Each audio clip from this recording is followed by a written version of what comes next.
cool.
Weird.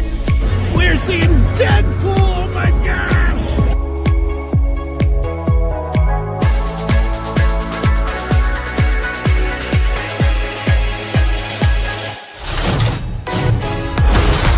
Things I wouldn't get.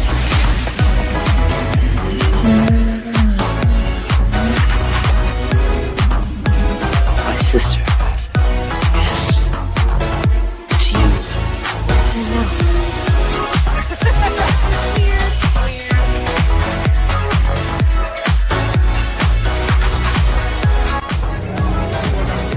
Wintertime here at Hogsmeade Village. Lieutenant Dane. Hello, Forrest. You got new legs. Titanium alloy.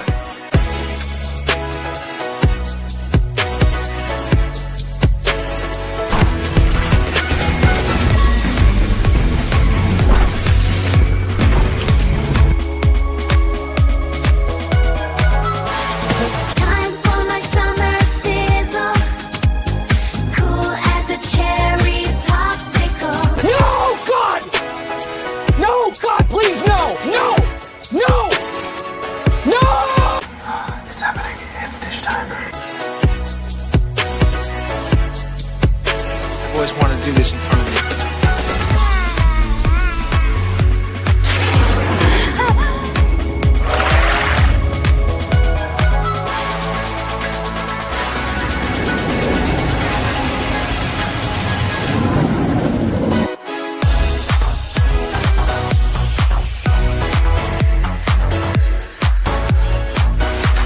Creating content that enlightens and lifts you up.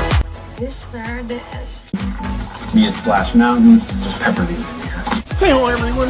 This is Kermit the Frog reporting live from the final showing of Muppet Vision 3D.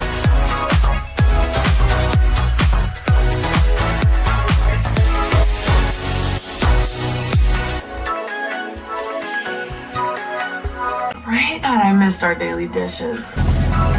Yes, indeed.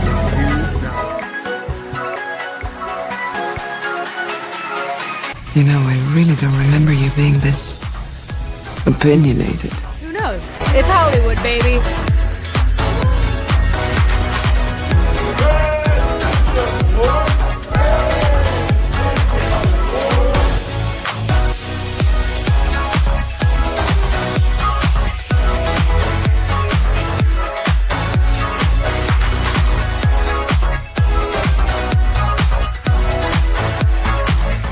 Ladies and gentlemen, it's time for the dish! Hey. So, let's dish. What do you want to dish about? Anything you guys want. This is your time. Welcome back, Fun Fam! And if you're brand new to the channel, welcome in to follow the Bradley's Fun. This is The Dish with your host. That would be me, yours truly, Ron E. Bradley. I hope that wherever you are having a phenomenal day. Happy Canadian Thanksgiving. I guess it was over the weekend for those people watching from Canada. And happy Columbus Day to those of us that are here in the good old US of A. Today is Columbus Day. We say happy Columbus Day here. And yeah, there you go. So indeed, happy Columbus Day, everybody. And I hope that wherever you are, whatever you're celebrating, I hope it's phenomenal for you. Whether that's daytime, nighttime, evening, middle of the afternoon, maybe you're out there in California in La La Land, and it's like 5 o'clock, a little after 5 o'clock out there. Man, I am cold. I don't know, the parts of my the studio area where I'm at, it cools more than other parts of the homestead where we are here. So it's also the Navy's birthday. Well, happy birthday to the color dark blue, also known as Navy, which was born on this. Oh no, it's probably the birthday of the American Naval Force, right? In the Navy, Top Gun was Navy, right? Not what is the Air Force version of Top Gun? Somebody let me know in the chat. Anyway, speaking of the chat, let's welcome everybody in. Fairbricks Studio came in first chimed in with a hello all the way back at 3 o'clock in the afternoon, from what I can see. William is here. William Schweikert, hello there. DL Fendel is in the house. And let's see who else is here. Strings and Pucks. Bonjour, le chat. Wait, I think they called you a cat. And DL says it is Dish spending time at It absolutely is. Kathleen Fantasia, my mom is in the house. Good evening, everyone. Going Shogi is here, chiming in from Cali. What's up, dude? Speak a little California for you, dude. You can sail the 7 seas. That's right, Strings and Pucks. And James All Day is here. In the Navy, the U.S. Navy is 250 years old. Wow, that means that the Navy was wait a second. If the Navy is 250 years old now, that would mean that it's older than the United States, because the United States turns 250 next year. That's going to be a huge celebration. It's going to be interesting. The bicentennial was like a giant thing, right? And this one, the 250th birthday, has a very interesting name that I don't even remember what it is, how to pronounce it. I've looked it up a couple times. It's like the I don't know. It's a weird name. Somebody in the chat can look it up and print it out there, type it out. Navy Aviator. My grandpa served on the USS Arizona. He was released from duty right before Pearl Harbor. Strings and Pucks was born. Yes, indeed. 1976, not 1776. Oh, guys, thank you guys for being here. Thank you for helping me to, transform and roll out of bed for my afternoon nap to be here with you. A toast, Autobots. Boy, these are good. I needed to refuel. Energy.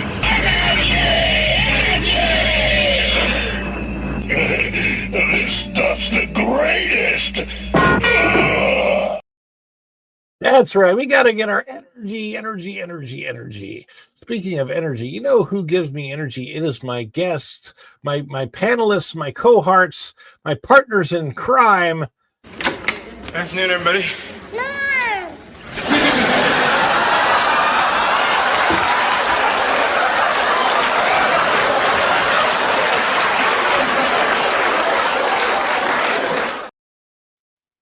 Tommy. What's up? What is up? Strings and Pucks is in the house. Tell the folks why you're here on this fine Columbus Day Canadian Thanksgiving situation. So, the weirdest thing, some of you know I cover hockey for Hockey Hot Stove, and I'd sent Ron a message earlier. I have to cover the game. I have to make a YouTube video and upload the article, everything by 10.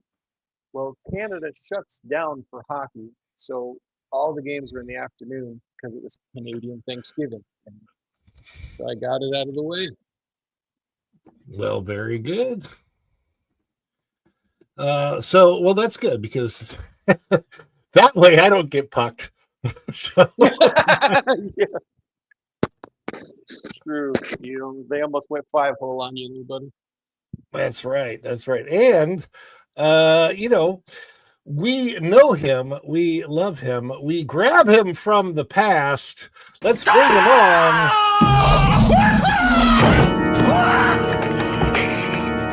Doc, calm down, okay? Just calm down. It's me, it's Marty. No, it can't be you. I sent you back to the future. Hey, Doc, that's right, but I came back again. I came back from the future. Don't you remember last night? You fainted. I brought you home. This can't be happening. You can't be here. It doesn't make sense for you to be here. I refuse to even believe that you are here. On the other hand, reality is what reality does. I'm here. That's good. We didn't cover this on the channel, but seeing your name now makes me think of this, and it's so hard for me because of my awkward sense of humor or whatever to talk about what happened at Disneyland on the Haunted Mansion ride, because I believe it was a lady that lost her life, unfortunately, passed away after. She happened to have a heart attack at that moment. Yes. Yeah. Okay. So it's really, really difficult because when you get on the ride, somebody said this, by the way, that they don't want to get rid of this. When you get on the ride, of course, the ghost host says there's 999 happy haunts, but always here. room. Yeah. There's room for 1,000. Any volunteers? So, okay. Every once in a while when you have millions of people come through, somebody's going to take them up on that. And that's what happened. So I hope somebody said this.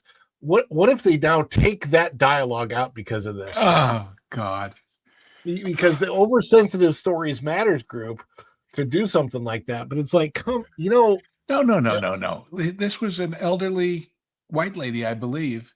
They don't care. Yeah. They don't care. It was elderly. My take on that story, for what it's worth, I do not know the number of how many people die of a heart attack every day in the great U.S. of A., let alone the rest of the world. But the fact that a place with a high person count per square meter would have one is not that unusual. I bet you they happen every day in Vegas too. Oh my gosh. Or on a cruise ship or whatever. It's just coincidence. And the idea that, it was a scary ride. It's not. When I was working in the saloon show, it's not a show that I did for very long. I was only in the show for like 3 months. That was at Silver Dollar City. It was their 20th anniversary saloon show, and I played Bart, the saloon proprietor. We had a lady that had she wasn't actually sitting in the saloon at the time, but she had a heart attack outside of the saloon during one of the shows, and I was informed afterwards. And it's life and death happen constantly. That's just the way it is. As a matter of fact, one of those shows, one of my worst moments is that I don't know if it was food poisoning or what, but I had a really, really bad stomach situation. Maybe it was like what they call stomach flu, even though there is no such thing, but a virus, right? And I was on stage. I felt it. I ran off stage, found the trash can, let go in the trash can backstage. And this was literally right off stage. I mean, it was like you went down 4 steps and you're in the backstage area for the guys. And then I vomited there, and then I came back on stage. I finished the show. I might have vomited like 2 or 3 different more times during that show, running off and coming back on, finishing the show. And then right afterwards, Silver Dollar City called an ambulance and ran me over to the hospital. Good for them.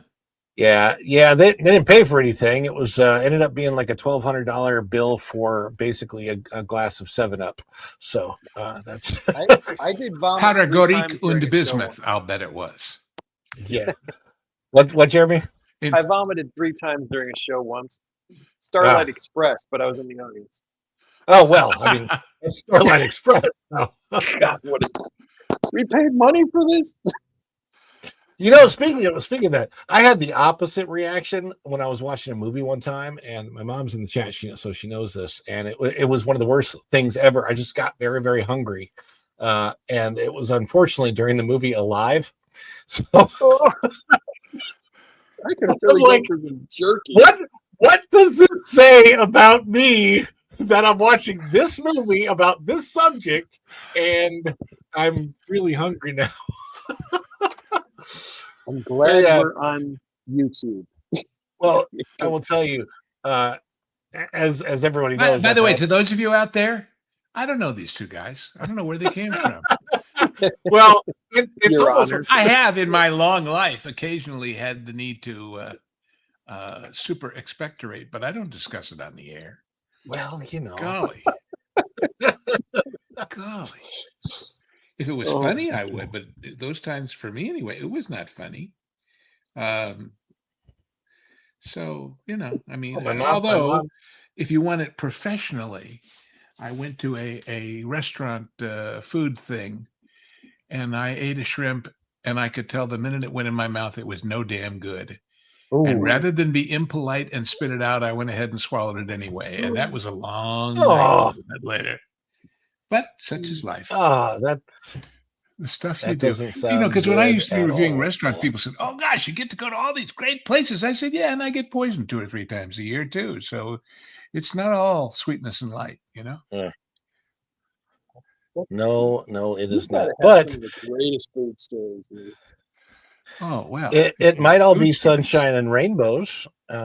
We did have a nice sunshine, lollipops, and rainbows. Wasn't it? I took this photo here a couple days ago. It was a beautiful rainbow, a very low rainbow, as a matter of fact. But I liked the fact that if you look over to the right, at the end of the rainbow is the American flag flying high. Yes. So. Speaking of the American flag flying high at the end of the rainbow, I guess today was the day that the peace deal was signed. Is that right? Signed, sealed, delivered, and and people returned. And mails, a whole bunch of mails were returned.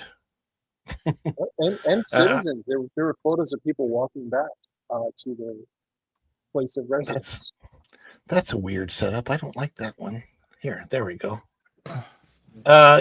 So having lived in Israel, I'm really happy that the situation has been resolved for now. For now, I say for now because no matter what the deal is, there's a history there. And, but it doesn't stop people from saying stupid stuff about it. Did you see the quote from Christiane Amanpour? I did not.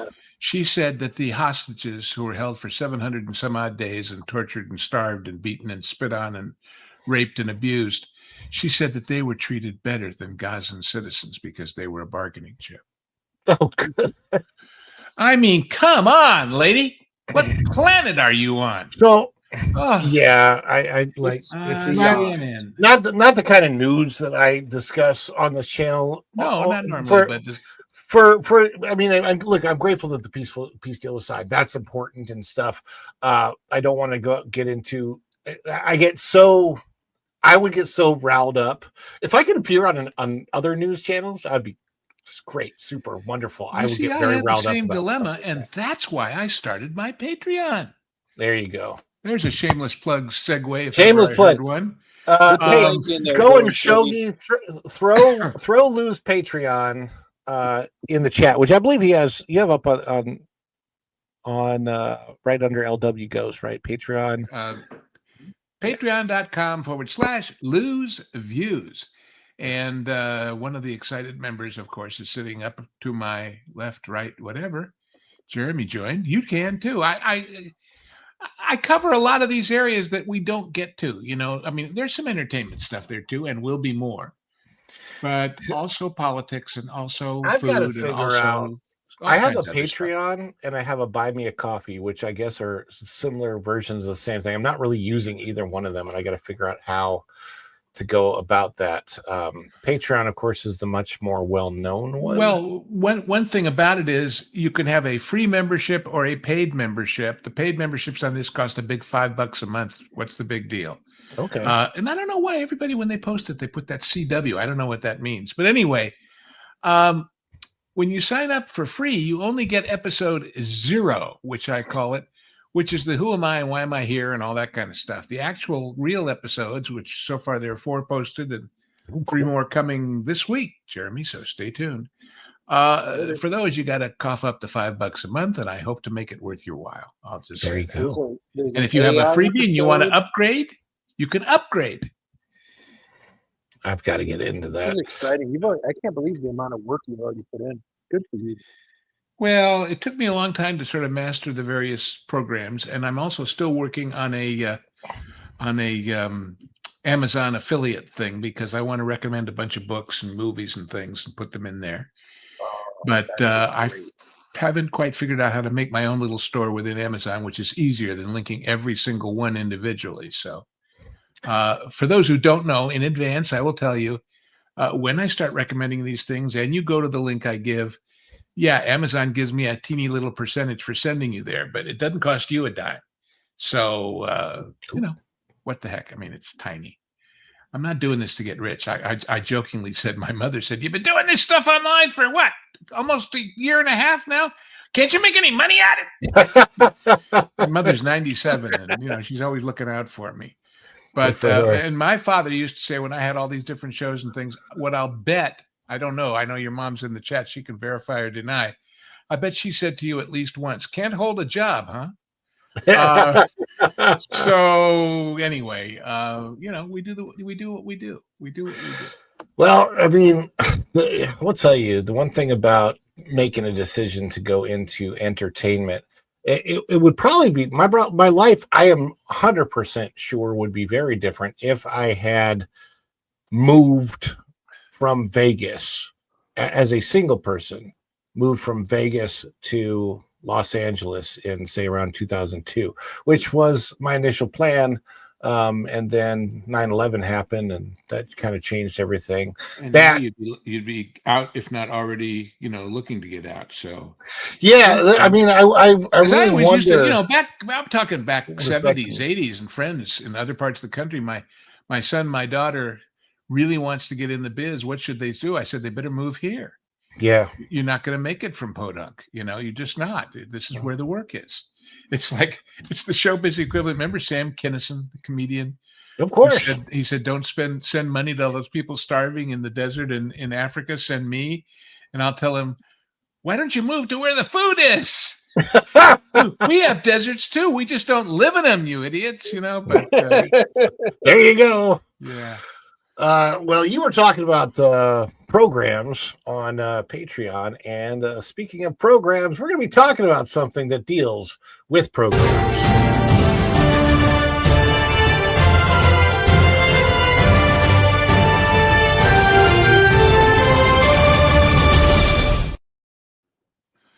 And this is out of the numbers. Let's see if I can get this.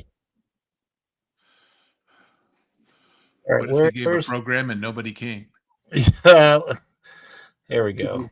There we go. I love it. Disappointing. Yeah, disappointing. You think the people to at say Disney least. tearing their hair out or saying, "Oh, that was disappointing." I think they have stronger words for it. But weekend projections, Tron Ares debuts with a disappointing 33.5 million domestic. I think it was about 60 million worldwide. Early projections before the weekend, they were projecting 80 to 90 million worldwide. This did not do that. No, because, listen, when things fall off the second week or the third week, I mean, look at down there at One Battle After Another. After 2 weeks, 36% or 38% fall off, 507 fewer theaters. Then that's people tried it, didn't like it, and spread the word. But when people don't even show up at the beginning, that's called a big yawn, a big I don't care. which either means you picked the wrong subject to begin with or your PR sucks. But either way, they didn't create a feeling in an audience of any size that, oh, I got to go see this. Maybe because they don't. I mean, I haven't seen it, I have to say that, but I have seen the reviews that both Pro and Paul Shadow did, and they're deadly. They're just deadly. It's a limited audience. Okay, so first of all, you've limited your audience with the fact that it's Tron. If you're people that aren't familiar with Tron are going to look at that and go, I don't get it, right? Like literally, I don't get it. If you are familiar with Tron, oh, they're bringing the computerized world into the real world. Okay, how do they do that? 3D printing of some kind. Got it. Okay, but what's exciting about that? I mean, you're talking about, hey, the first movie came out in 82. Then it was like about 13 years ago, another Tron movie came out, Legacy. And now this one, which apparently isn't even that connected to the first two. It's barely connected. And it's so divergent, they had to come up with a new word for it. Yeah. It's like it's a parallel sequel to the original Tron in an alternate universe. Oh. I mean, I don't understand why Disney keeps doing this. It's just dumb. And obviously Tron has fans. Tron has a fan base. I've seen it's divided the audience. All 12 of them. Yeah. They're still living at home. It's got diehard fans. Oh boy. But yes, there are look, there are more people who will watch Milk Curdle than went to see this movie. People, look, here's my thing about this movie. It's I don't care whether I see this in a theater or not. I know what they do. It's just like Jurassic Park. The Jurassic Park movies don't have to be great because people want to go see big dinosaurs on big screen. You know, it's like that dumbing down. Ooh, big dinosaurs, big screen. Me go. Ooh, but dinosaurs have a huge audience. Like people don't care about story, but they care about dinosaurs, and that's a lot of people because they're fun. I don't know. We get like boys, they grow up with dinosaurs. Maybe girls do too. I don't know. But with Tron, it's very limited. It's the thing is. Like the light cycle run, for example, the Tron light cycle run ride at the Magic Kingdom. That's a thing, right? So the music is really cool, and the ride canopy at night when it's lit up has a very if it's working, it has a cool look, right? But the ride itself is 1 minute long, 60 seconds. It's kind of a letdown. It's fun at the beginning, but it's a really short roller coaster ride. And if you're a guy, well, you're riding it like a motorcycle, and let's just say that those fast twists and turns are not smooth and not comfortable for male stuff. And is it comfortable for femple stuff? I don't know. I haven't been on it. I don't know. I'm honestly asking sincerely. Everybody. What's that, Jeremy? I said it sounds like a Mennonite honeymoon, a quick disappointment that hurts everybody. Oh God! Mennonite honeymoon. Look, all I know, Pro raked this thing over the coals. Shadow didn't like it. Critical Drinker didn't like it. Nerdrotic hated it, and Nerdrotic was a fan of the first two. Gary over there. Can I point out something real obvious about this subject matter? Yeah. It's all about video game arcades. Yeah. Been to one of those lately? Anybody? Bueller? Anybody? I mean, it's a phenomenon that has more or less disappeared from the culture, right? I mean, I don't think home consoles count the same way because the whole idea of Tron was the arcade. Mm-hmm. And they still exist, but they're more part of something else. They're where you would and you see it more like here in Orlando. We see them all over because they're in vacation places. I will tell you the arcades in the hotels at the new Universal Resort. So Epic Universe has the Helios Grand, then it's got the Stella Nova and Terra Luna. and their arcades are really, really small. They've got them there, but they know that like most people aren't going to go, so they've got like 5 games in them. It's No called big deal. Park the Kid There with Quarters while you get a drink in the bar, right? Basically, yeah. And then the ones at Disney were built mostly many years ago. Those are, of course, much bigger. And then you've got the ones that are part of where you go play. You know, you also have skee ball, and you're winning tickets. Yeah. We still have, what is it called, Chuck E. Cheese. We've still got one of those here. Like when I was growing up, the Showbiz Pizza place and Chuck E. Cheese and all that, that was a huge deal. Like when those things 99% party business. It really was. It wasn't just let's go. It was let's go with 12 friends and or the little league team or whatever. Somebody's birthday, somebody's graduation. You know, I saw an ad for one here where I live, and it was a pay one price, play as long as you want. I don't know how they make the money, but it can't be big enough to justify that, because I guess people get bored before they become overstaying their economic welcome. And as for the nostalgia factor of the old farts who remember old games, we're dying off. Not me, but it just, did nobody ever stop and say, wait, do we really need to go to this well again? You know, like they announced just now that they're going to do another live action Lion King. And I joked with Pro, and he joked back, and I said, so is it going to have a freezing Arctic log flume in it to cover the winter atmosphere of the ride they're building in France? And I bet it is, because that's why they're building it, because that's why they're making the movies. Maybe we can get a few more laps out of this tired franchise.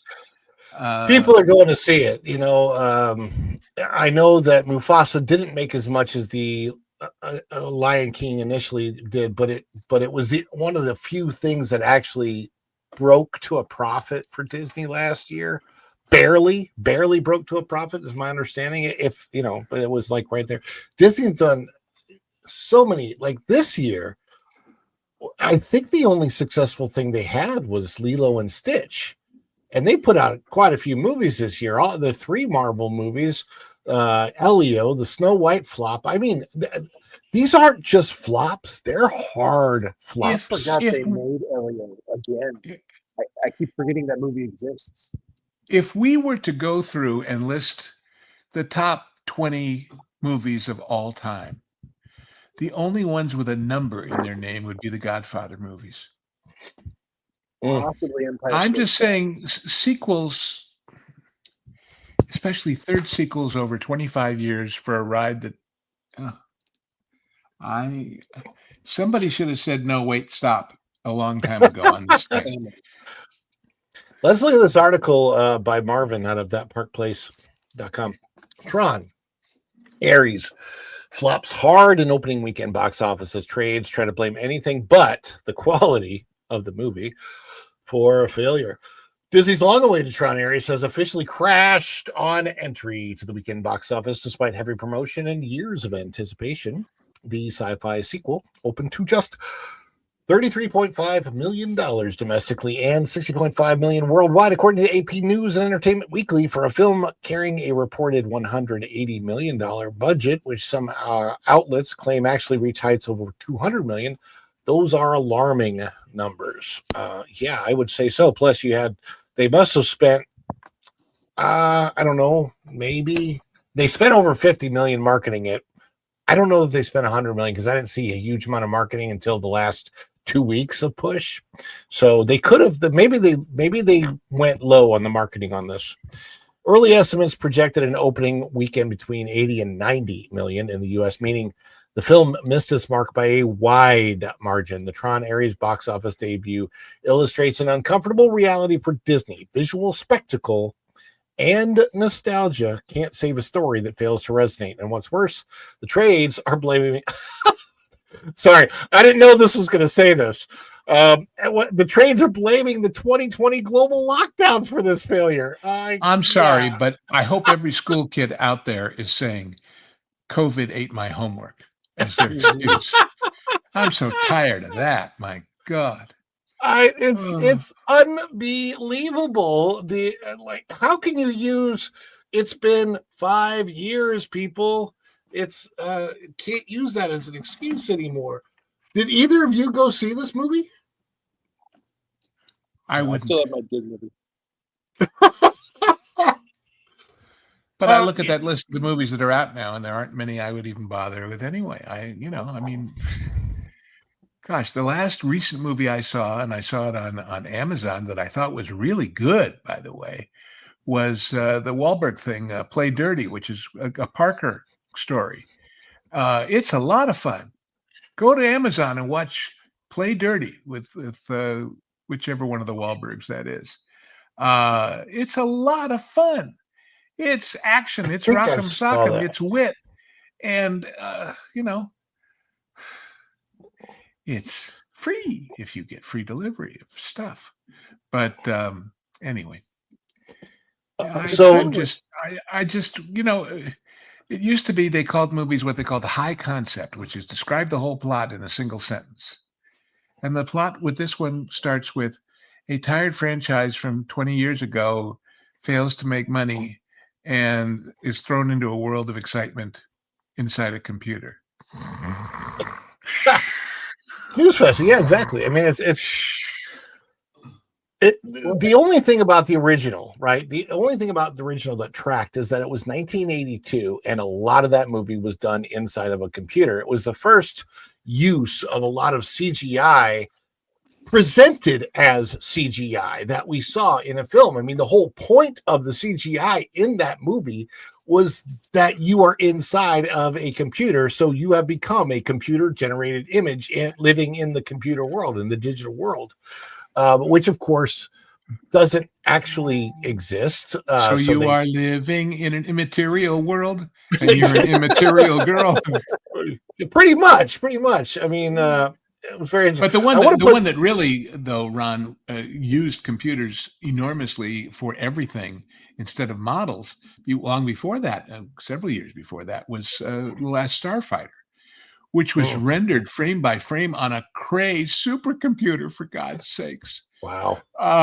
So, and that's still a great movie, but it had a great plot. It had great acting. It had great music.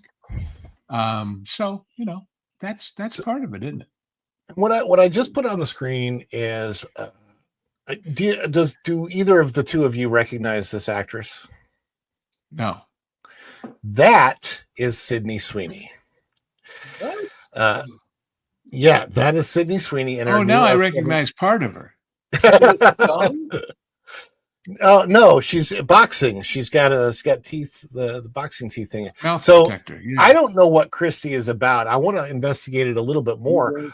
But I am telling you, from what I've seen trailer wise, it looks like she is acting her butt off, and it's a biopic. Don't do that, Sydney. Don't do that. I don't know very much about it, but it's more compelling to me than Tron. Primarily because we have visual effects aren't like you can only see so many decades of movies with incredible visual effects before you go, you know what I'd like to see again? Acting. Like I would really like to just the classic case. National Lampoon did a thing once, the National Lampoon Guide to All Kinds of Drama.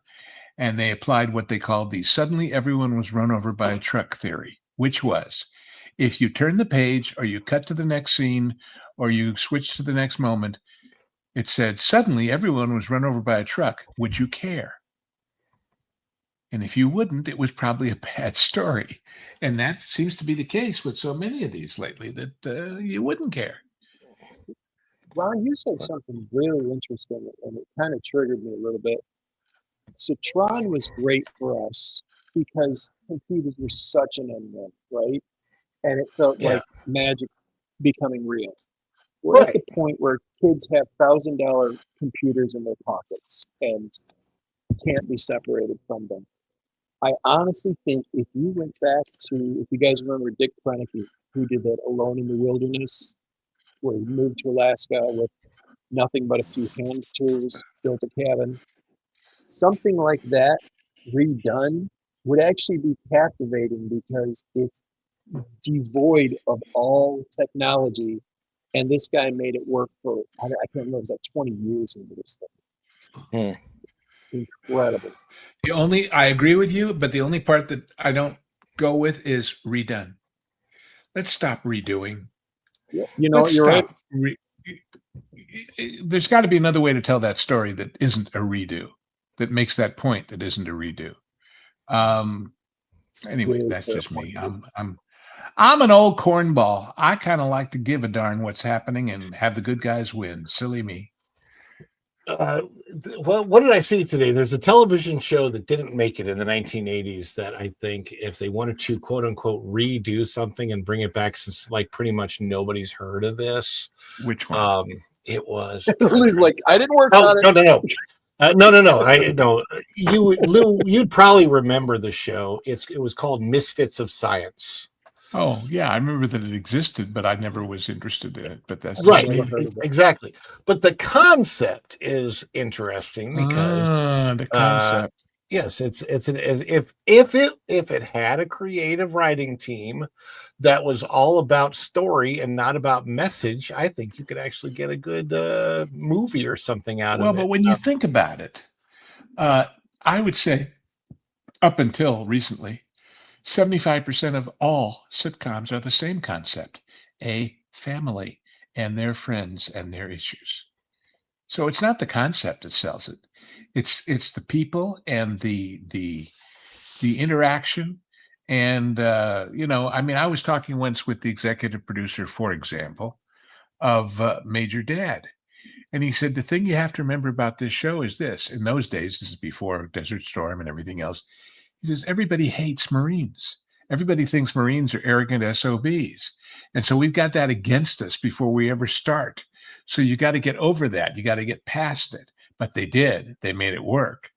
A lot of shows, and yet he said, somebody came to me to try and pitch me an ensemble comedy about a bunch of people working in an office. Okay, fine so far. Where was the office? The IRS. He said, I'm sorry, but America won't tune in every week, as charming and wonderful and hilarious as the people may be, to care about the lives and goals and aspirations and successes and failures of a bunch of IRS people. They just won't. So there's just built-in cultural preferences that come and go. That one doesn't, but a lot of them. And I think the idea of the video arcade game has gone. It has. And again, that's whether this was a good movie or bad. It starts with that against it. Then, from what I've seen, it's really, really bad. And the guy who solves the whole problem is in it for 20 minutes near the end and has nothing to do with the rest of the movie. And I'm sorry, but that doesn't work. That doesn't work.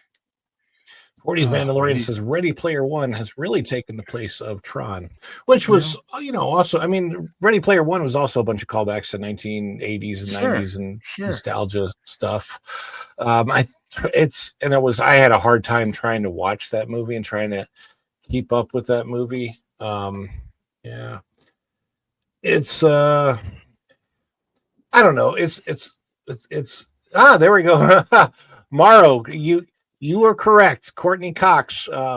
She actually commented that she learned that she really got the basic knowledge of how to work in an ensemble by working on that show. And if it had not been for that show, she might have not have developed the chops that she would later need for the show Friends.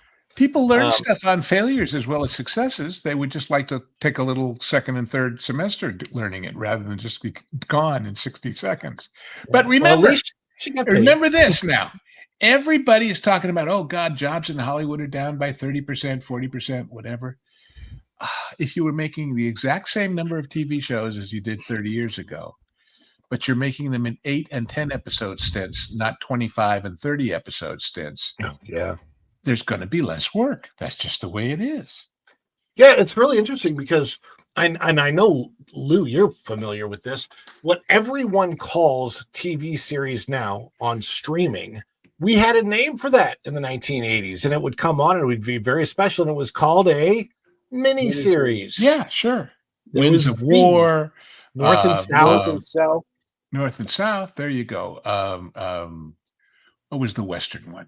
I Not Without My loved Daughter. Patrick Swayze. Patrick Swayze is Ari Main. Christy, what was her name? She passed away a few years ago. North and South was an amazing show. You know, but the thing was, those miniseries was so different about them.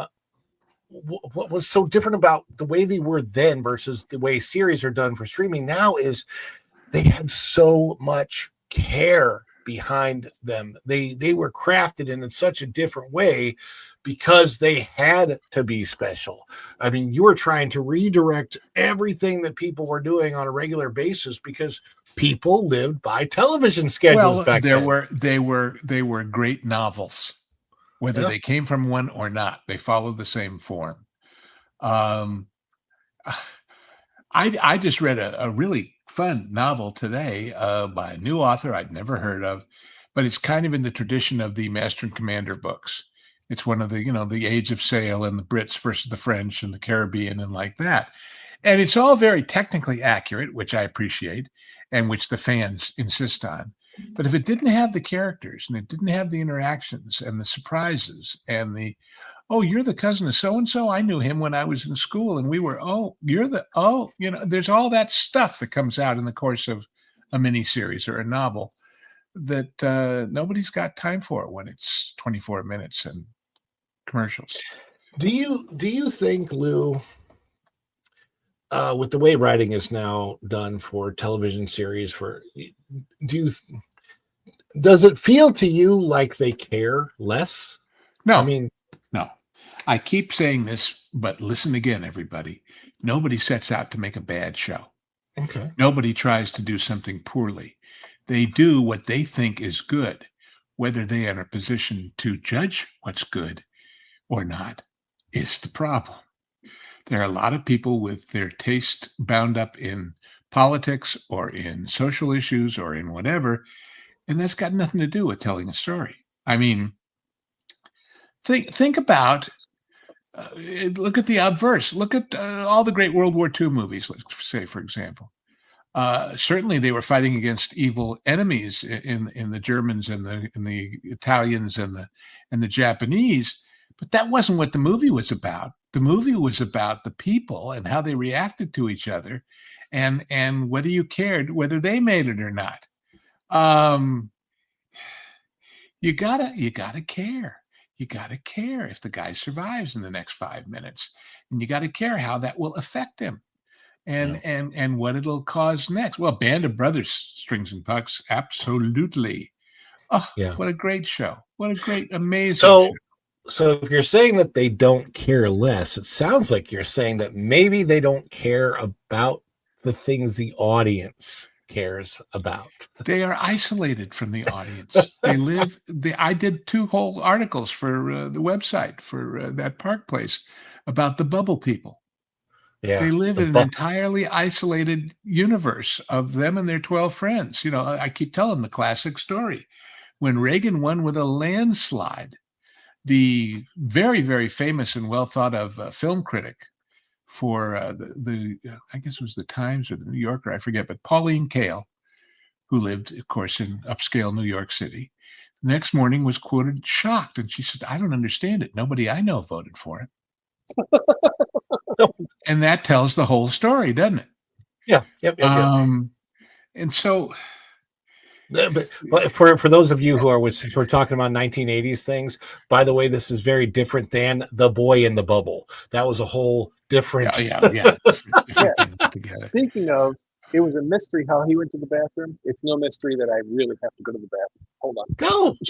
What do you think? You don't have to tell me. Just go away like that. Well, so far we've announced when we throw up and when we go to the bathroom, and it's an open show. What's next? Here we are. It's not as open as some of the things I thought of saying earlier when you were talking about which genders enjoyed or didn't the Tron ride. I was going to say the good news is it'll turn on your partner. The bad news, it'll mess you up so you can't do anything about it.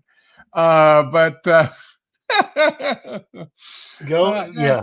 They but hate the audience. it- They think we're all just groups. we are deplorable, going Shogi. That's Hey, right. we are clinging to our guns and our religion. What did Peter Strzok and whatever her name was, his girlfriend? I went to Walmart and I could smell the Trump people in there. My God, disgusting. But of course, all of that is about elitism, and all of that is about narcissism. It's about if you don't have somebody to put down, you can't prove you're superior. Go and Shogi said, "Hey Disney, maybe don't name your main character after the God of War." I could You be think wrong. those people know that's the God of War? Well, but I thought I heard Critical Drinker was pronouncing it arse, so that's what. Oh, that's the British pronunciation of the God of War. Arse. That might have been a more fair pronunciation. I don't know. Oh, well, that's just Harry. You know, Harry, he's down to pub, chewing his arse off. But that was in the hospital. That's different. Oh, geez. Oh, and now your mom chimes in. This is a big deal with your family, isn't it? It's a lot of vomit. God, I tell you, we don't hold stuff very well. I'm much more innocent, as Martin Mull once wrote a song. Noses run in my family. But, yes. Anyway, the bubble, the bubble, the bubble, the bubble, the bubble. Anyway, because he's back and he looks so relieved. Well, I want to talk about. We're gonna switch gears here. Oh, good.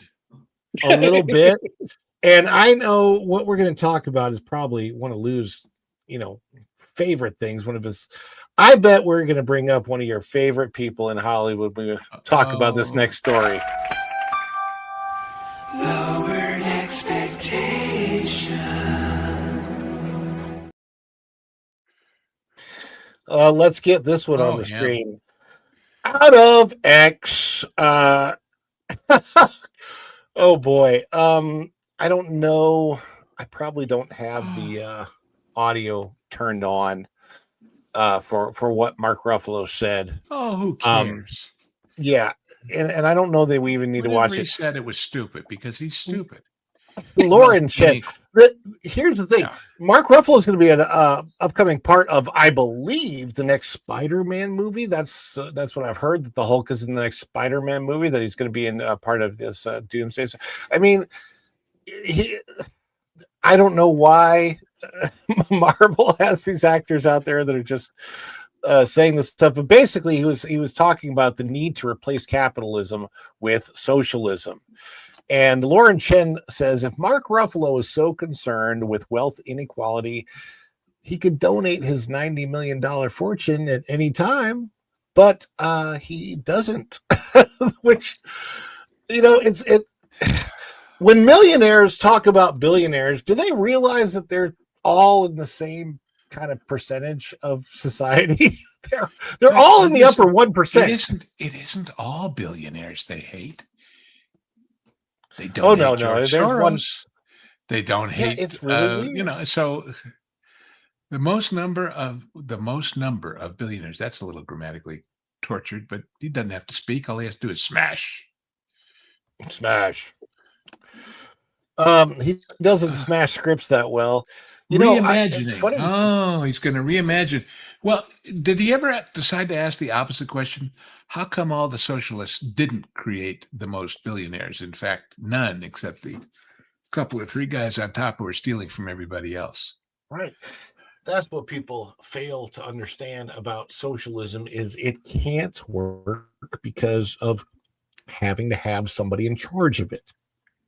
Well, and the fact of the matter is, the idea of socialism is basically share the wealth, spread the wealth, whatever. Yeah. But the problem is you're not sharing the.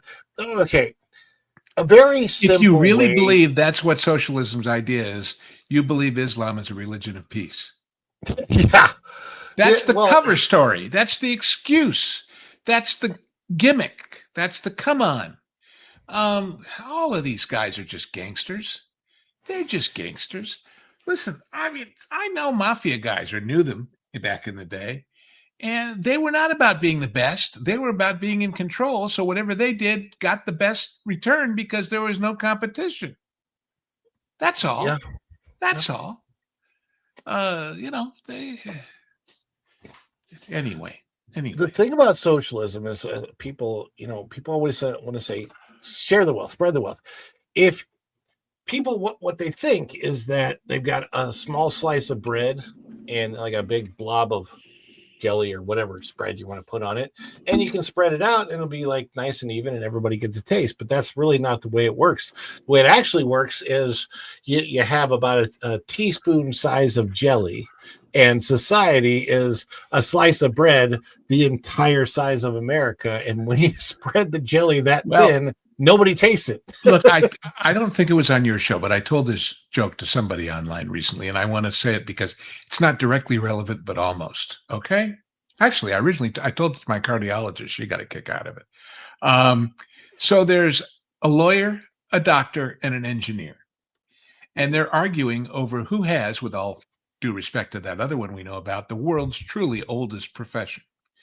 And the engineer speaks first, and he says, well, look, out of complete and total chaos, the Lord made the earth, the moon, the sun, the planets, and everything in it for 7 days. The man upstairs was an engineer, by golly, and he reaches for the money that they put on the table. And the doctor stops and says, wait. But after that, from a man's rib, he made an entire woman. The guy was a doctor. And he reaches for the money, and the lawyer just goes, tut, tut, tut, tut, tut, tut, tut. Who do you think created the chaos? Yeah. We all laugh because we know it's true. So the question about, well, if we could share the wealth is not if you could share the wealth, it's what made the wealth. Who created the wealth? Where'd it come from? It just magically shows up so you can divvy it up amongst your friends and the people who agree with you? I don't think so. No, I don't think so. Anyway. We may not be in a perfect system, but name any other country in the world where Oprah Winfrey would have risen to the heights that she did coming from where she came from. Well, or millions of other stories of people we know are famous and don't know that are famous. Why does everybody want to come here? Why are they going across oceans in leaky boats and sneaking in through to Yeah, they aren't going. Never mind to Russia or to China or to Saudi Arabia even, but they're not staying in Mexico unless we make them. They're not. Mexico's a nice place. And the other thing is, all of these other countries, they got resources up the yin yang. We aren't the only ones blessed with the great natural resources. We know how to make it work. Tulsa King, good show. Absolutely good show. Yeah, it's got Stallone in it. Anyway. Stallone is still, Stallone's always Stallone, but yet he pulls something a little different into every character where it's like Stallone plus that character. And plus he, and in a very different way, William Shatner and several others, John Wayne, certainly, they got, quote unquote, the joke about themselves and they went with it. Yeah. They didn't fight with it. They understood what people wanted from them and delivered it and succeeded. Keanu Reeves does that. Yeah. And it took him a while because he was off on a tangent of that goofy guy until he realized, would you have ever thought in a million years from his early performances that Liam Neeson would have been an action star? But he made it work, and now he's going back to comedy. So go figure. Naked Gun. I watched it recently, the new Naked Gun film, and it wasn't bad. It wasn't nearly up to par with the old ones, but it's fun. It's fun to see Liam Neeson having that much fun. Where he is in his career, it's interesting on the genre guys, which I do with Lauren and with Hangry or several substitutes lately because Hangry's been busy. Yes, you. we make the point that a lot of these movies from the not that far past, but past, don't just have good characters and good stories and wonderful everything. They capture a moment in time that no longer exists. They capture an era that is no longer, and that's my only problem with remaking something like Naked Gun. I heard it was pretty funny. I'll get to see it eventually, I'm sure. Yeah. But it's like that was then. That was all revolutionary at its time. Airplane and all the movies that they made. It's why I doubt, as much as everybody have a warm and runny feeling about it, that the Spaceballs remake will be what the original was. Not with Josh Gad attached. I just think, and I just think some of these things came along when they did for a reason, because not only was the audience in a certain frame of mind, the audience and the creators were in touch with each other, like what I said about how now they're not. You could say, oh, well, Mel Brooks is a big comedian and star or whatever, but he was not in a bubble the way that these people now are. Yeah. And they captured a moment in time, and we can go back and enjoy it. But it's not the same.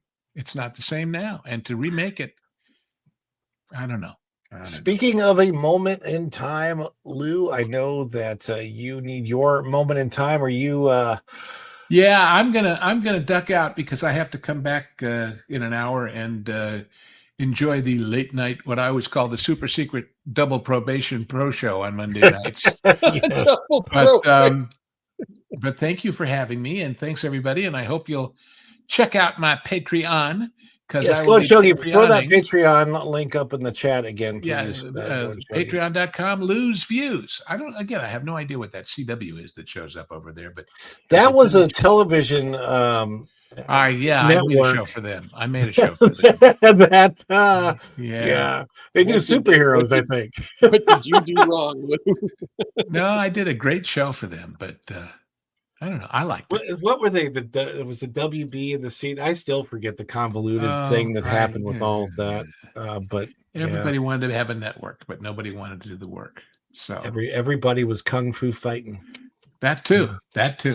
Anyway, good night for an hour anyway, everybody, and I hope I'll see you later. And then I'll be tomorrow afternoon at 3:00 for the that T3PO show after.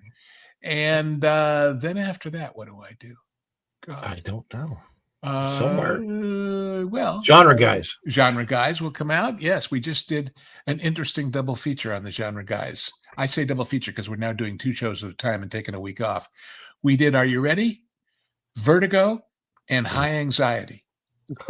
Together. That's perfect. That was Lauren's idea, and it was brilliant. Yeah. It was brilliant.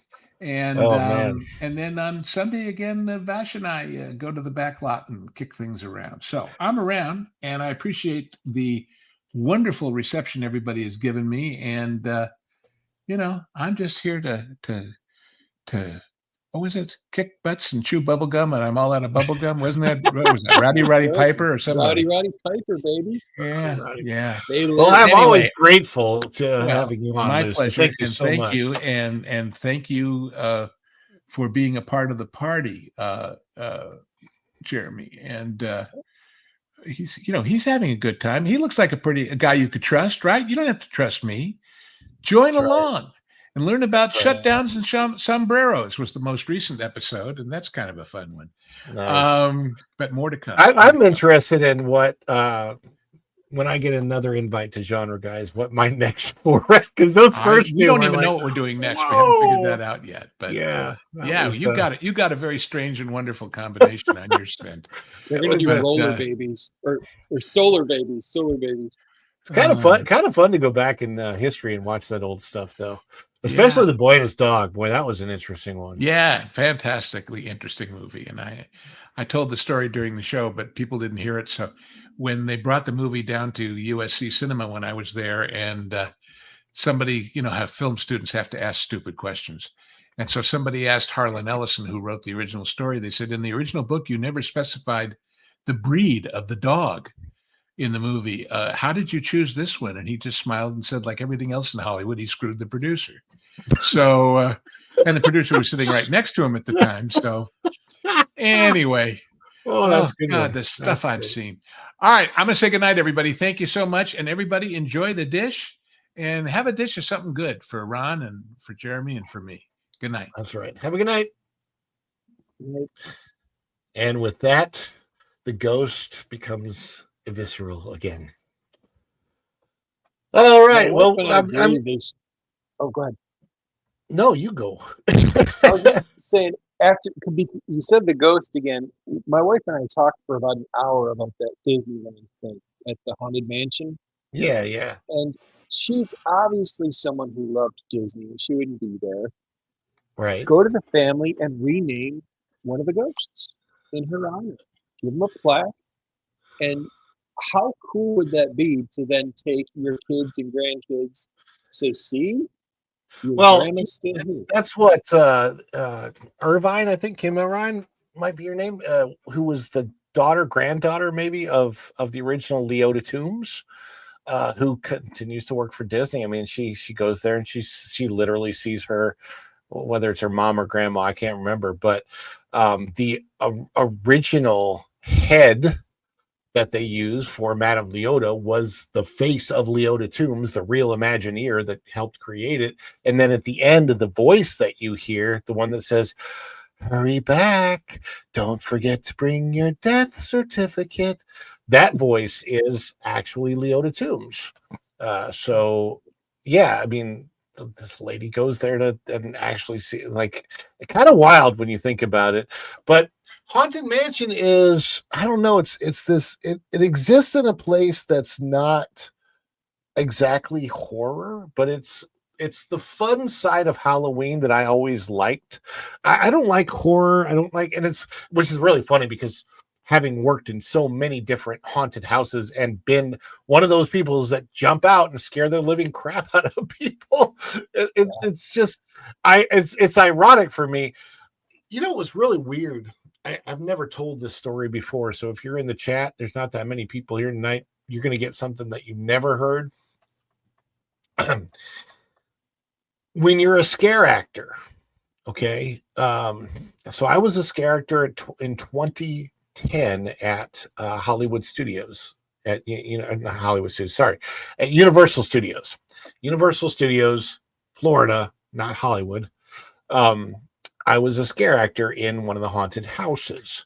Now, the way that works is you are on for 45 minutes and then you're off for 45 minutes. So it's nice. You get paid for your break time, which is great because you're getting paid all the way through. I say great. We were only getting paid like $7 an hour. It was ridiculously low amount of money. I don't know how much they get paid now. Probably a heck of a lot more. But, a lot of people would come in and they would do this charactering thing every year for fun. And I probably could have come back the next year and I chose not to just because the nights were so late. It just didn't work for me. Anyway, the 45 minutes that you're on, you're like, I jump out and I'm only active for like 3-4 seconds. Rawr. Jump out, got my chainsaw, I was a chainsaw guy, and and jump out and scare somebody. Dwight Howard happened to be one of the guys that I jumped out and scared, which was really weird because I jumped out, I went rawr, and then I went, "Oh wow, you're really tall." Yeah. I got your knee. Anyhow, so but so much of the time, the little cubby hole that you're in that you jump out of is literally called a boo hole. That's what they call it. You're only boo hole. I'm in a boo hole. I'm stuck in a boo hole, right? Oh boy. So the time that I spent in the boo hole waiting to jump out at somebody, I had to come up with something to do in my mind. So I came up with some kind of almost like a meditation mantra for things that I wanted to have happen in my life going forward after that. And it's pretty wild, the amount of things that happened from that. Not exactly the way that I was picturing them, but all that time, and the point I'm making is that that was concentrated time. I was surrounded by dark. I had nothing else to do. The jumping out of people and scaring them was like so automatic. It's not like something I had to think about. So I needed to think hard about something else. So I thought about, okay, these things I want in my life, and so I can't remember all the little mantras I said, but there was a lot of imagination going on, and having used my time that way, I did in fact end up accomplishing a lot of the things from that period of time. So it was pretty wild to think about. You know, I don't know if you're a big James Taylor fan or like this. He went through a crisis at a young age where he was in a mental hospital. And that's where he wrote all the songs that made him famous. Fire and Rain, You've Got a Friend. All of that was written in a time surrounded by darkness, although a little more metaphorically, but where he had all this time to think and put together. Those moments in our lives, Sylvester Stallone, he wrote Rocky in his apartment, and he had taped the blinds to the walls so no daylight got in. So he didn't know how long he was writing because he didn't want to be interrupted. He just wanted to write it and make it happen. And it was in that isolation where he created the thing that defined the rest of his life. So there's something to what you're saying. I heard that he had to take that script all over Hollywood and really like work his butt off to sell it, primarily because he wanted to be Rocky, and that's what was one of the stipulations of them buying the script. Whoever bought the script is they had to hire him as the actor. I can't remember how he finally got it done. Obviously, it was genius, but he was never going to settle for anybody making that movie without him starring as Rocky. So I got to work with Frank Stallone Guitars, and the CEO had multiple dinners with Frank and with Sly. And there was a birthday party where I'd had a guitar strap made for Frank, and he's thanking me for it. I've got the video somewhere. But the stories, Sly will always tell these stories. So in Rocky, the first one, he has an oversized robe for the last fight. It's kind of ugly. It's green. There was a sponsorship they squeezed in to get the movie made. That robe. But the other part of it, Frank was the band, the a cappella band that was singing outside around the garbage can. And that was like an integral part of Rocky's outdoor life, right? And that's his brother, Frank at the can. The way they made that happen was say, okay, how much do you get paid a week? Because they were doing regular gigs with a band called Valentine. They were able to come up with the exact amount of money they were making so they could be in the movie. And then finally, right before the first showing, where he famously gets the standing ovation in the crowd, there's a picture of him leaning against a fence outside the theater, waiting for it to fly. He's so scared of how badly it's going to happen because he did it all himself. He poured his life into it, and he went into that theater as a failure and came out as a changed person.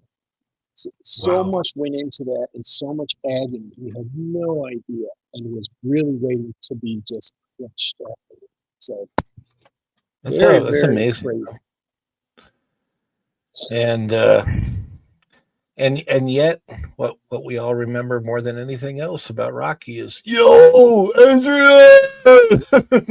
And people forget that he lost. Like he he lost the first movie. Yeah, and it was like it was such a great story that it didn't matter. I wish Lou was still here, because how many times can you see a movie that's so good that you kind of forget a critical component? He loses that boxing match. Yeah. Oh my gosh! And it was all done from the heart. It was actually done like a student film from his perspective. I can't remember Carl Weathers to do it. Well, I know there were a couple. It wasn't just one boxer. There were a couple different boxers that he based it on. But it was interesting because the rest of the movies going forward probably had a lot more studio input and other things, and he was fine at that point in time. Uh, it's interesting because between Rocky and Rambo, I mean, that's Those all he two needed movies to are so make his different career. than all of the sequels. Those two stand alone because they were independent. The studios hadn't stepped in yet. And by the way, not Rambo. It's actually First Blood is the name of the first movie. So Rambo was And in actually both not even movies, the name of the movie until the second movie. both of those What's that? movies, he broke ribs. He Oh, broke 3 ribs in Rambo doing his own stunts, falling on a tree branch.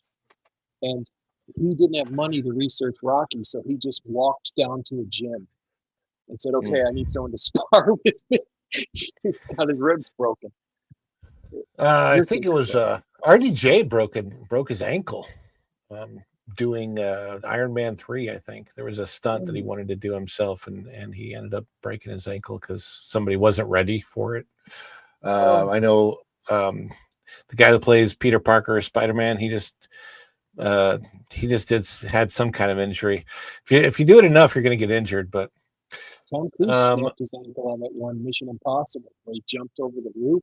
Yeah. And they kept it in the film where he snaps it. I tell you who really gets injured a lot nowadays is anybody that goes to the Walt Disney World parks. Perfect transition. Yes, and Lowered expectations. yes, indeed. Lower your expectations for food prices if you're going to go to Walt Disney World in 2026. Oh my goodness. They do this every year, and it's across the board. And the thing of it is, Disney has like hundreds of eating venues, some of which they own, some of which they don't. But all of them have price increases as they go into the new fiscal year. This one is hold on a second. I got to bring up the correct one because this one was actually from last year. Let me find the one for this year. I don't know why last year was brought up. They really did the triple whammy. You've already made good points that they did so many things at once that people are just going to be part of it. I think I watched your show from the other day, your panel with Bash and Culture, and your breakdown was so good because of your experience working there. Oh my goodness! Well, and that's the thing. When we were servers,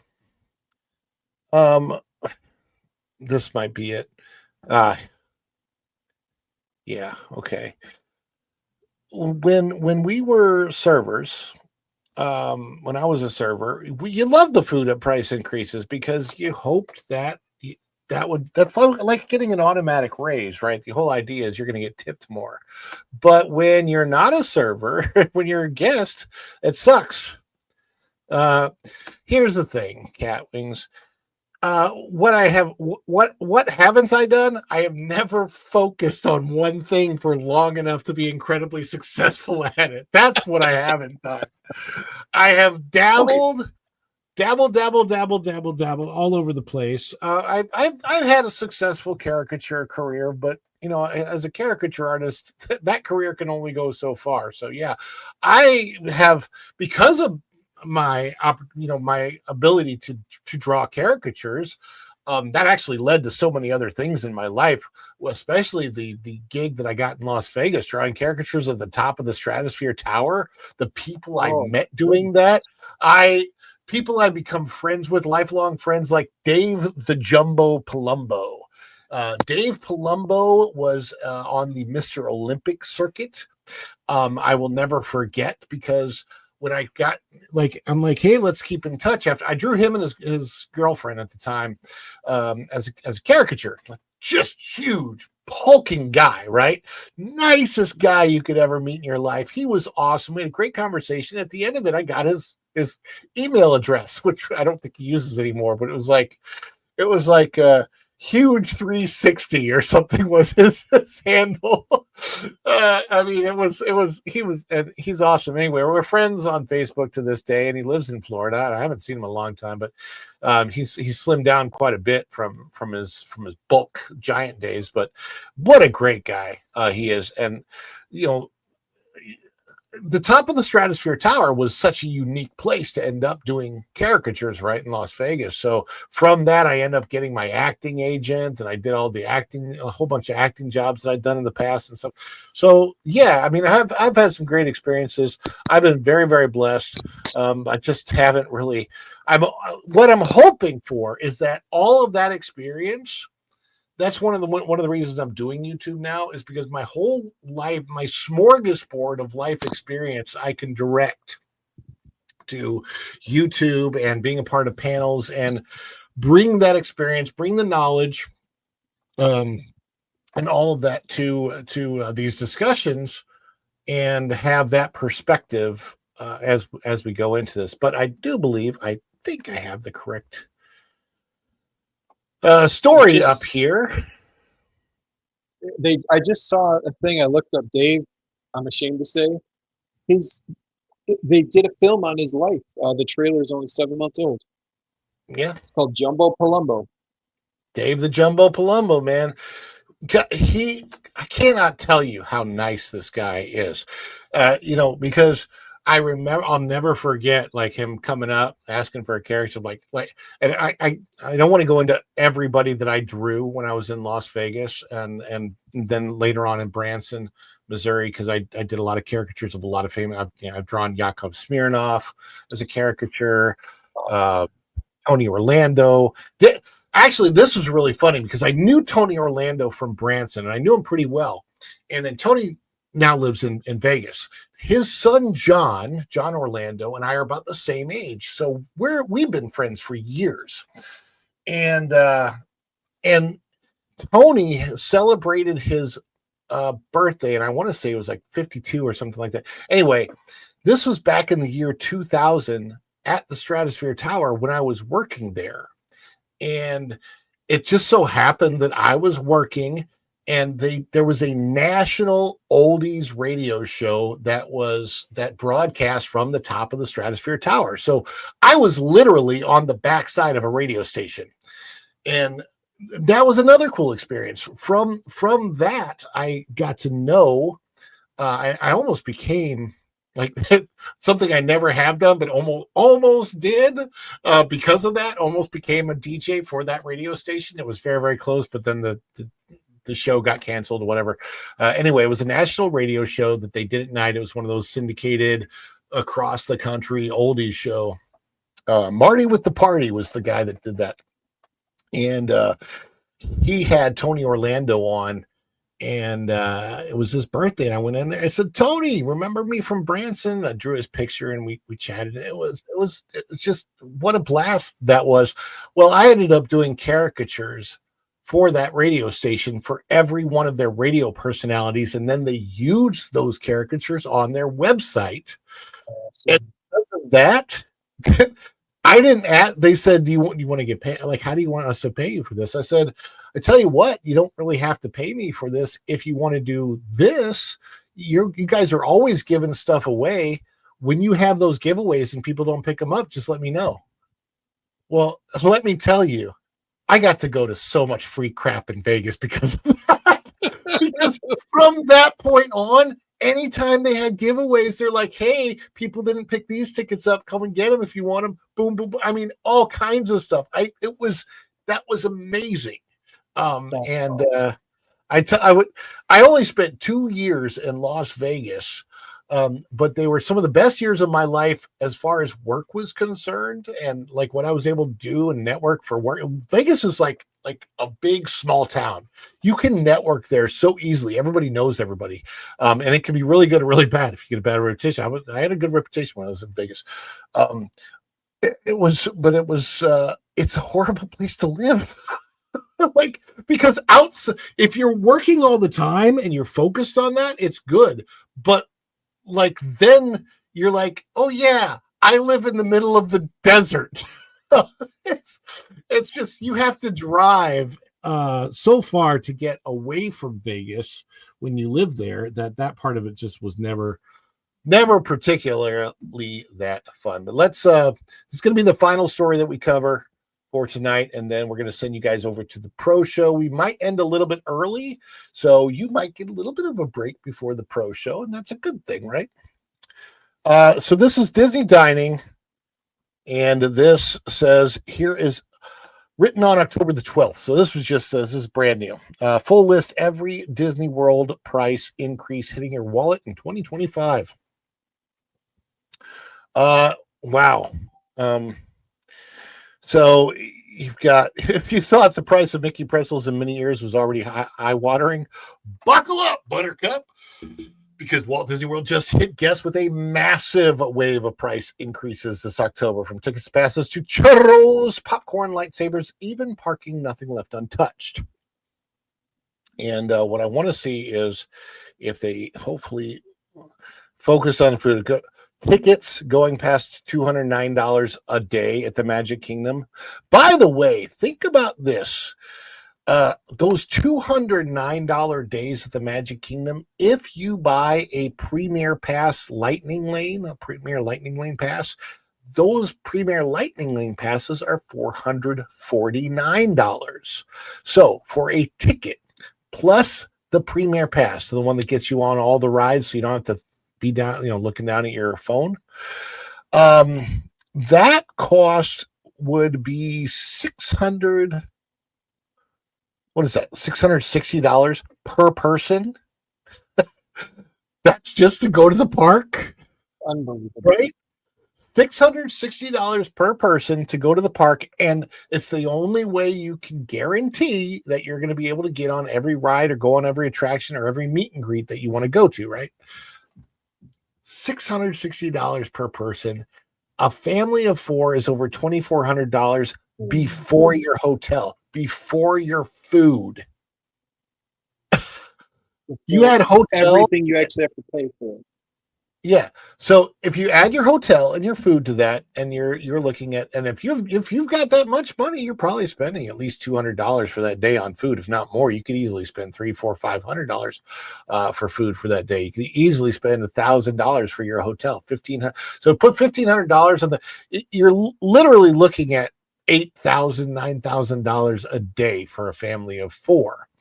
And there will be families who actually put that kind of money out because they have it, because that's exactly who Disney is catering to now. That's what Disney wants. They do not want you, if you are a regular person and could maybe pay a couple $100 for your family for the day to go to the park and eat.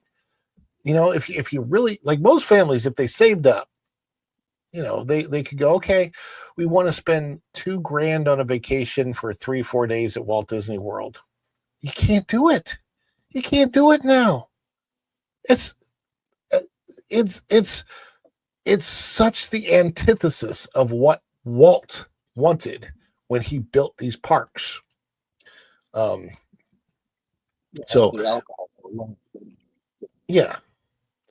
So you've got, and here you are. They've got your park hopper option increasing, your annual pass increasing. Hold on a second. I got to check something real quick. Oh,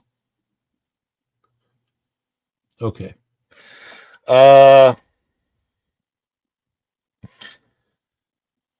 You've got lightning lanes, the multi-pass, $45 max, $450 for the big one, like I just talked about. But that multi-pass, the worst part of paying that $450 is you're in line with the same people that paid the $45. Like I still don't get that. I'll never understand that. Tours and extras aren't exempt. Specialty experiences like guided tours and enchanting extras all saw price increases, many by $10 to $20 between the day and experience. Keys to the Kingdom tour, $189 per person. Behind the Scenes has gone up to $49 per person. That's a really cool tour. But for $49 per person, I'm not so sure that I'm going to want to do that anymore. When I went on the behind the scenes tour, I want to say it was $12 per person. Not too many years back. not too many years back.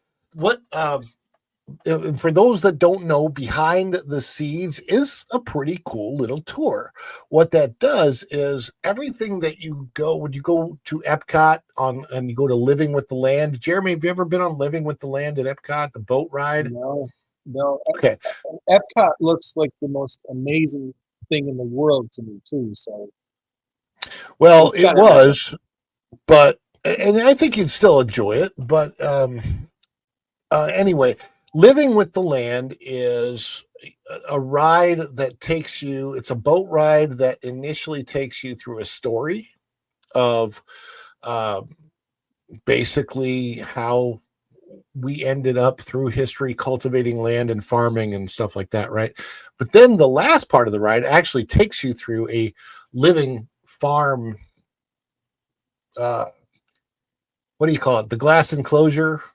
Oh my gosh, not the word for where you grow things inside of the greenhouse. Greenhouse. No, not greenhouse. But it is like a giant greenhouse type thing. Anyway, it goes through. Well, they have all kinds of very, very cool futuristic growing techniques, hydroponic vegetables and vegetable trees, growing trees, things like that. So the Living with the Behind the Seeds tour actually is a walking tour of that whole attraction. And you get a guide, and the guide will take a group of maybe 10, 15 people, and you actually get to look at all of the different vegetables and fruit and get descriptions of everything and how they all grow. And it's a walking tour. If you're on the ride Living with the Land during the day, you will likely encounter groups who are on that walking tour Behind the Seeds. So I've had the opportunity to do that. Like I said, it was only like 10 or 12 bucks when I did it. The fact that it's gone up to 49, I want to say just 2 years ago, it was 25 bucks per person. So the fact that it's doubled in price and gone all the way up to $49 is ridiculous. Yeah, it was 2 or 3 years ago. It was 25 bucks. I mean, it literally. And I used to tell people about it. I don't know that I can recommend it at $49, $50 per person. So that was crazy. I'm actually this is the first time I'm seeing that, and I'm blown away by it. Of course, Bibbidi Bobbidi Boutique repackages and raises its offerings, of course. While technically not labeled as a price increase, the Bibbidi Bobbidi Boutique in Magic Kingdom overhauled its package structure. Lower cost options were removed, and the current selection now ranges from $60 to $230. Previously, options started at just under $20, but climbed all the way up to $450. The new system is more simplified, but less flexible, and especially for guests looking for budget-friendly transformations. Star Wars Galaxy's Edge, parking rates 35 from 30. Food and beverage. This is what I really, really want to hit on here, okay? There's so many price increases on food and beverage. No site that I know of lists them all because there's way too many of them. So let me read this. Increases? Just the increases. Food and beverage increases hit the core staples. Snack and quick service item prices nudged upward across the entire resort. Individually, many price changes are small, between 30 and 50 cents, but together they add up fast. A lot of the price changes that you're not going to see in this list happen to be on alcoholic beverages. Typically, at this time of the year, everything that's alcohol across the board will go up between 25 and 50 cents per beverage, which means you're paying as much as $16 for a 2-ounce mixed drink. Oh my gosh. I know. And sometimes more than that, by the way. Sometimes more than that. I'll be honest with you. I sold as much as I could when I was there. I think it was a $40 glass of port. Hey, if I could sell it, I was going to sell it. $40 for a glass of port.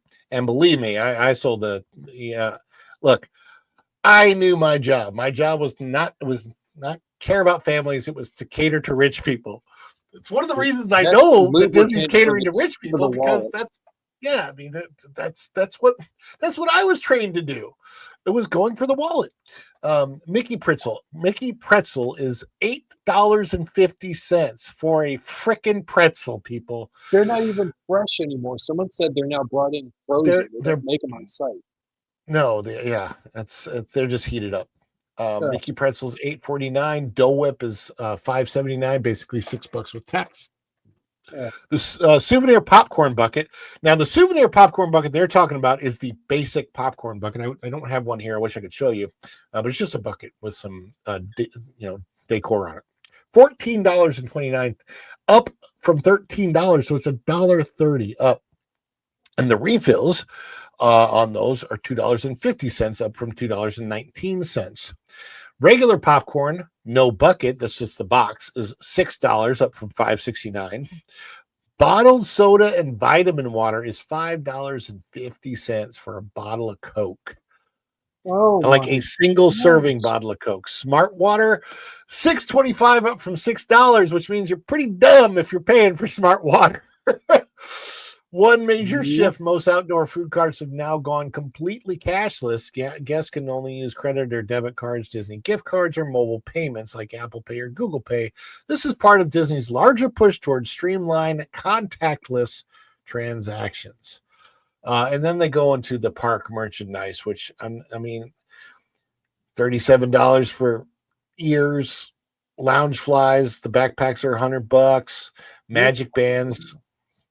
I mean, it's just let's look at what they say about what it means for the guests. All right, what it means for guests in Disney 2025 and beyond.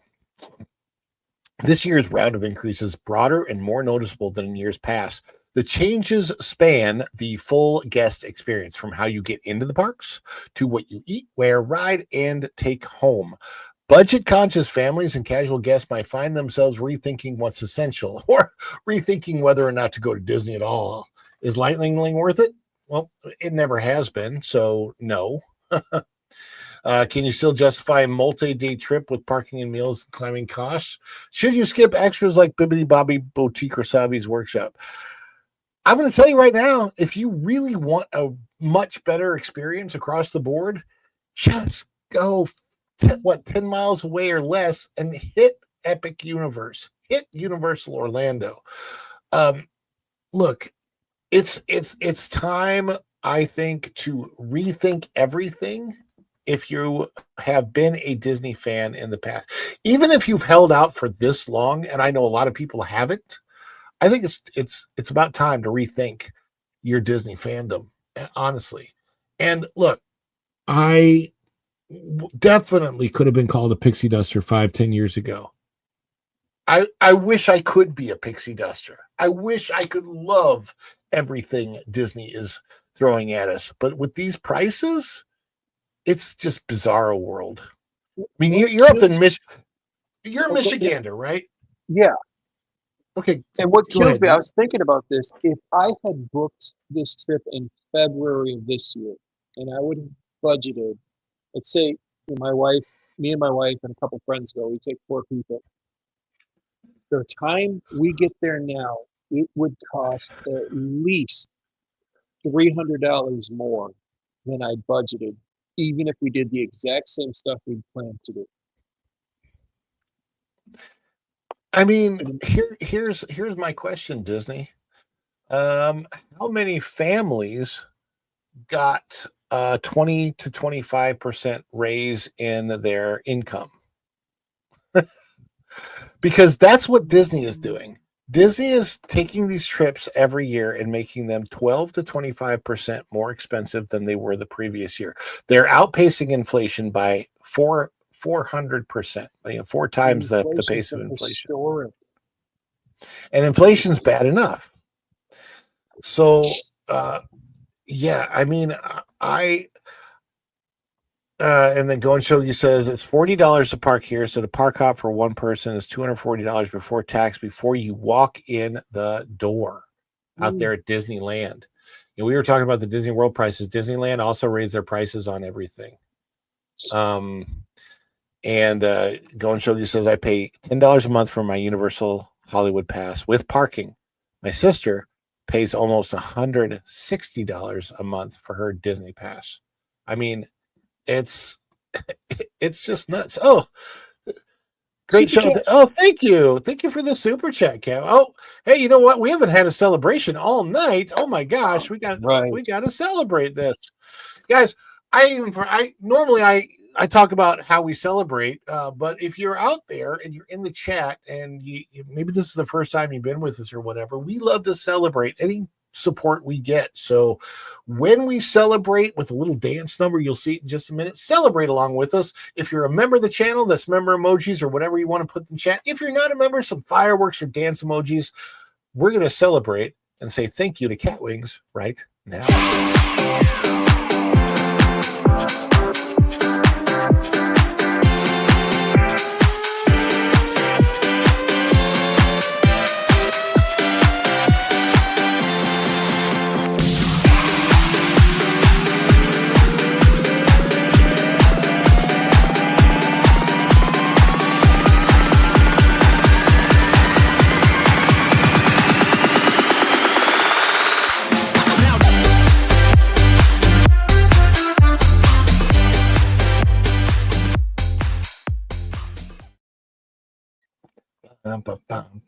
I love that.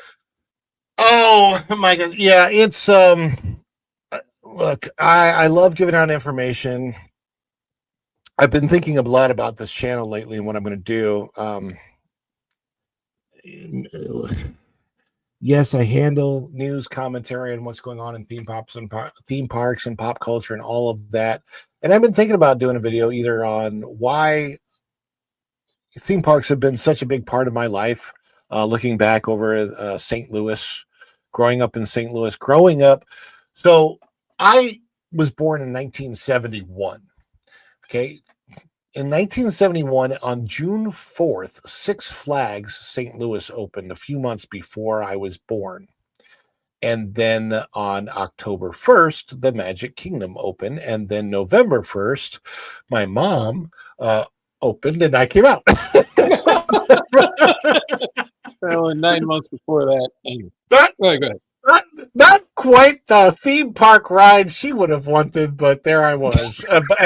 And I was a natural breech birth. So I'm sure my mom wasn't very pleased with that. I came out butt first. They're like, "Oh my gosh, your boy has a crack in his head." Oh, that's my butt. That's my I was a butthead. I was a butthead from the very beginning, so I take that as a compliment. Anyway, going shogi. God bless you, man. Dead. Yeah, I'm gonna get to that in a second. I was dead when I was born. This is a fun story. The umbilical cord was wrapped around my neck, and so I couldn't breathe. I was born sort of stillborn, but they quickly unwrapped the umbilical cord and a couple of things. I guess they got me breathing and my heart pumping and all that real quick. So I don't even know that I should be here today. I actually was a twin, and my twin sister, my mom actually lost my twin sister in a miscarriage while she was pregnant with both of us, but early on, apparently. So a couple weird circumstances. But I'm here. 1971. I was born on the cusp of the age of theme parks. So while I was growing up, theme park building was going on across the nation. Six Flags was expanding. Disney expanded to Epcot, and then of course to MGM, and eventually Animal Kingdom. And so theme park expansion has been a huge part of my life, and Disney was so important to that. It's really central to that. And then my dream came true, and I ended up working for Disney, or one of my dreams came true. I had a lot of dreams in my life. Then I would say for the most part, my experience working for Disney was fantastic until after we came back from the lockdowns. And then things just changed. There was a massively dramatic shift in the attitude at Disney, especially as soon as the fifth key dropped. The fifth key, there were 4 key basics, right? And the 4 key basics were something that probably should go into every business everywhere, which is safety first, then courtesy, which is how you treat your guests or treat your customers, treat your patrons. Then show was that you want to look and act in everything your best. This like everything needs to look and be perfect for those that you're serving. And then there was the fourth key, which was efficiency, which was often thrown out the door. So the fifth key then came in 2021, at the end of 2021, and it was called inclusion. And I was like, what? That doesn't make any sense. Where did this? I had never heard of DEI at that point. So when the inclusion key came in, and I started learning as a cast member, as an employee for Disney about inclusion from the inside, it was just ick. So I stayed with the company another year and a half and left in 2023. Because it got ick fast. And I don't even want to say all the ways, but the cast members that are catered to are the ones that complain the most. If you complain, you get everything. And I wasn't brought up that way. I was brought up that you do your job, you don't complain, you shut up, you have fun, you joke around. That's okay. No, that's not okay. That's not okay anymore because other cast members complaining about you joking around. That's no good. The ones that they're going to cater to are not the ones that are jovial and fun to work with. No, they're going to cater to the complainers. And that's a huge issue. So that's another reason why I think Disney as an experience has gone downhill, because you get a lot of those cast members that you end up having to interact with. Most of the cast members are great, but that most used to be 99%, and now that most is closer to about 70%. And it's Go and Shogi gifted 10 memberships over here. Let me see if I can read off who got them. Anthony Salinardi, Pamela Empson, Dude Man Cuz, Keep It Real, Jill Powers, the River Daughter, Carter C. Deborah, Irate Specialist, Racing Worldwide, and Tom Bradford. Awesome. Congratulations. And I think that deserves another celebration. Let's go for it.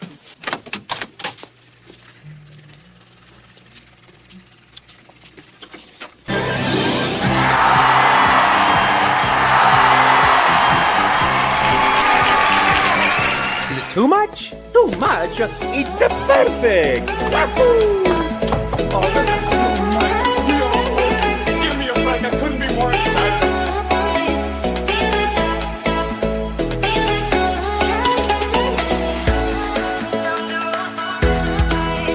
Okay, this anticipation is making me mental. But if they say yes, you can be on the show. I think I would go so crazy.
I love that celebration. I love the whiz. I love a lot of the clips that are in that. That's that that's song? a fun one. I mean, because it's got lyrics and stuff. What is that?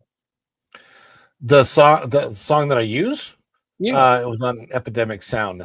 I use it because I've got the copyright permission or whatever. I don't know what the name of it is. It's a great tune.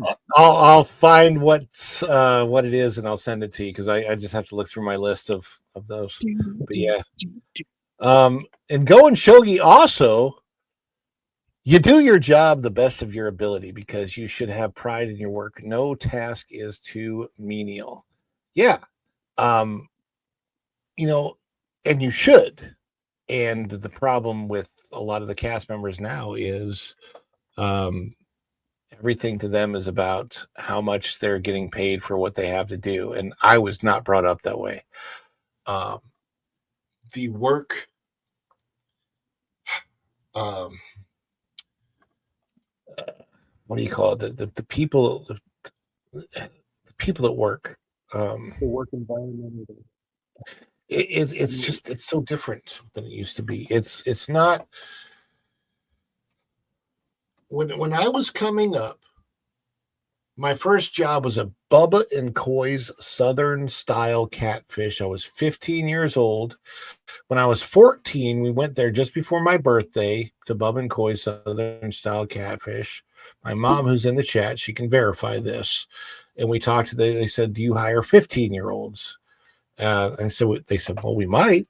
They said, I'm going to go get my worker's permit, which you had to get in St. Louis to be legal at 15 to work. And I came in and interviewed, and it was such a, like, back then, everybody wanted to go to work. All the kids wanted to go to work. We all wanted to have jobs. We all wanted to have our own money. And it was a tough to get. Even at restaurants, those jobs were tough to get. Yeah, I mean, you had to work for it. Yeah, and it was great because as a young person, and I got fired a lot, but I also learned skill of how to, it's important to learn a skill of how to get fired, but then how to talk your way into getting another job after you got fired. I mean, I really developed my interview skills a lot back then. And so I got the job, got my worker's permit, got the job, Bub and Koi Southern Style Catfish, and it didn't work out because it was so far away. I got paid I think my starting wage was like $2.85 an hour minimum wage, and then went up to $3.35 because it was right around the time the minimum wage got bumped. It was so. Going Chogi says, when I ran my kitchen, I'd still jump on the dish, the dish out and wash dishes when they got slammed. The job is a job. Be proud of it. Exactly. You do whatever you're asked to do. I grew up in that time period, and now people are doing as little as they can get away with on purpose. And they believe there's like this whole philosophy of workers that's what they believe that they are supposed to do because they'll never get paid what they're worth.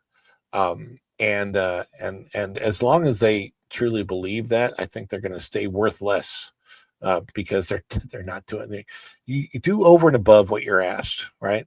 And so, all these videos that are getting released, like cans of people getting fired, or cop cans and things, or YouTube channels.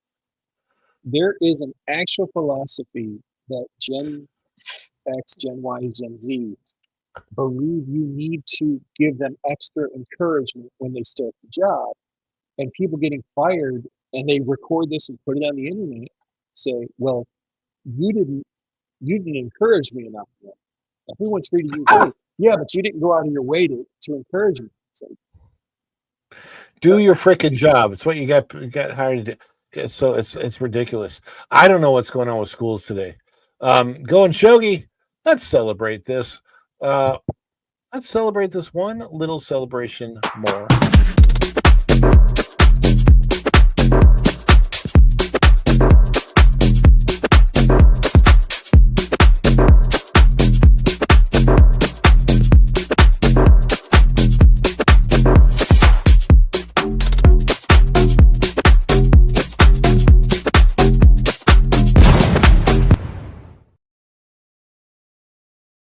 My mom and I were talking earlier about the catfish place. There's a catfish place restaurant in St. Cloud. And she goes, "Is that why you want to go to the catfish place for your birthday?" No, it's just that they've been advertising on my Facebook, and I like fried catfish. I don't know. It's just if you get it the right way, it's really good. But there's other places that have fried catfish too. Anyhow, we got to get moving on, people, over to the pro show, and I need a little bit of a break before that starts. So, Jeremy, what you got going on in your neck All of the right, woods? chat. If you can, 10 a.m. this Friday, I have a new song from you. It's 7 Spanish Angels by Ray Charles and Willie Nelson. A guitar company reached out to me, asked me to do that song on one of their guitars, and they're sending me a new guitar to do it. So, this is a really big opportunity. So if you can, that premiere on Friday on my channel. It would be such a blessing if anyone could stop by for 6 minutes. And there it is. Check out Thank our you. friend Jeremy of Streams and Pucks on YouTube and 6 minutes. I mean, I think any guy out here in the audience should be able to last for 6 minutes. Well, unless you're nervous. No, you're good. You're good. Gosh. Off the rails. William Schweikert says, my first job was a state job because it was a state job where we paid less than the minimum wage. Yeah, a lot of times that happens. Ooh. I mean, before my first official job, I worked. I worked as I mowed lawns. I babysat. I had one of the worst babysitting experiences, and I can't when I babysat, a lot of times I babysat when I was like 13 or 14 years old, but I was also like, I had magic tricks that I did, like I'd bring magic and juggling stuff over, and I was learning how to do that, all that kind of stuff too, to try to entertain. So there's a babysitting experience I can't even go into. It's so bad that I can't even talk about it on YouTube.